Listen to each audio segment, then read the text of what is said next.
Hello, welcome back again. In Philippians chapter 2, verses 12 and 13, it tells us that we are to work out our own salvation with fear and trembling, for it is God that is working in us both to will and to do. We are learning that fear and trembling part is that we must be afraid that it is ourselves doing the works. Our salvation comes through Jesus Christ.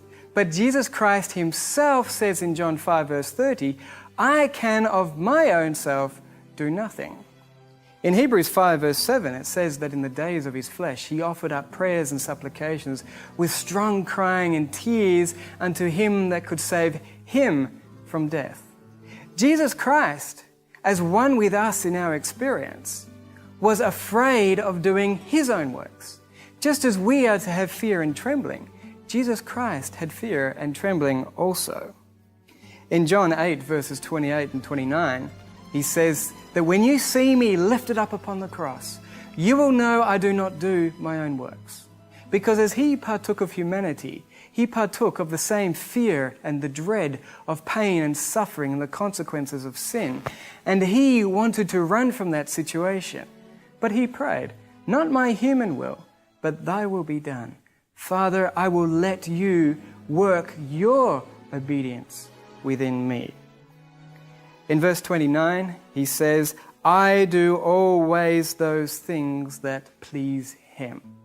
His life was full of the well-pleasing of the Father because the Father worked in him according to his pleasure. But in Hebrews 11 verse 6, it says that without faith, it is impossible to please him.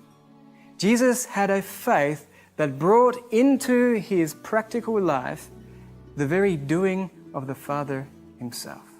We must have this kind of faith.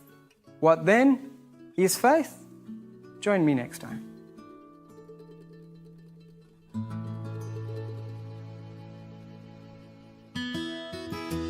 Thank you for watching.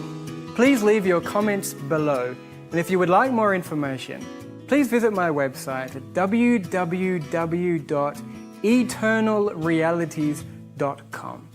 God bless you.